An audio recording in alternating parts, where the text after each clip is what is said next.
What is going on, my broskies? My name is Toadski and I'm back again, here to bring you guys yet another One Piece Treasure Cruise video, and today it is time to be excited if you're a global player, as the Clash ZEPHYR is finally here. So for all of you people out there that have been waiting so long for this character to come to One Piece Treasure Cruise Global, he's finally here. So definitely go out and try and max out his skill on the first day, because it is during the ×2 skill up event. So this is the team that I'm going to be using. It is a double Strongwood Shanks team, and if you want to guys go see a free-to-play team or other free-to-play teams that you can use in order to beat this raid boss, go ahead and click the link at the top of the description. That will link you to the guide video that I made a couple weeks back when ZEPHYR was announced. Make sure to go and watch that, as I do break down everything about the dungeon and all free-to-play teams that you guys can use in order to beat it. But in this video, I'm just going to show you the team that I'm going to be using to farm it, and it's a double Strongwood Shanks team.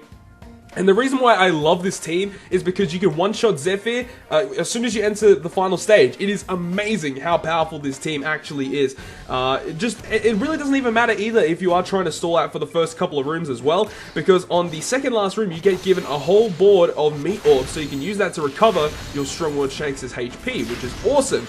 So that's why I love this team. But like, obviously another team that works really well is a double Sengoku team. If I had Sengoku, I would definitely use him to farm it, because getting that, 2 turns or 4 turns with a double Sengoku of cooldown reduction is super awesome, meaning that you can clear this dungeon so quickly and just get all of your copies very quickly.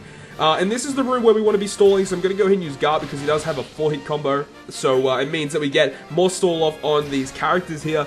So I'm just going to be using this until all of the cooldown is basically reduced.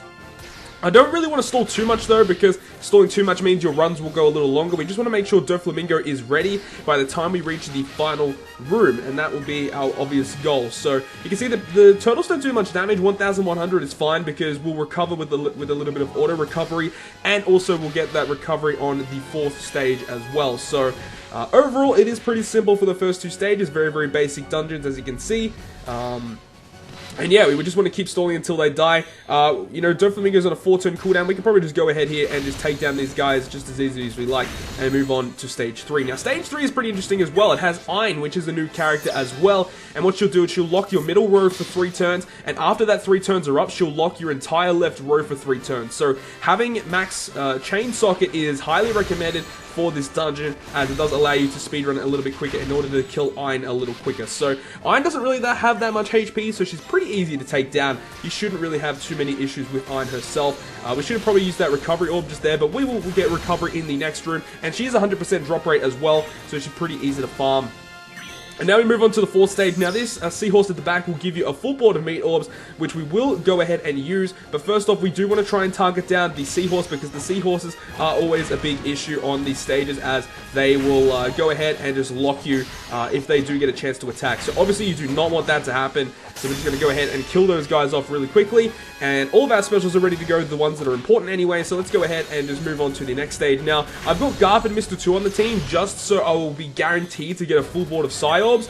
But if we don't get a full board of Psyorbs, as we did in this case, we actually will go ahead and use Garp special and then Mr. 2 special. We just want to make sure, actually we didn't even need to do that. We could have used Doflamingo to give the tandem orb to Doflamingo, but you know what, it is what it is. You see all those recovery orbs, jeez man. Alright, so we use Mr. 2, convert those recovery orbs to Psy. As I said, I didn't actually need to do that, but whatever, it is what it is. I always like to be safe. When I'm doing these runs. We use Impact Usopp to double our attack of our Psy characters. Then we'll go ahead and use Doflamingo to double the orb effectiveness.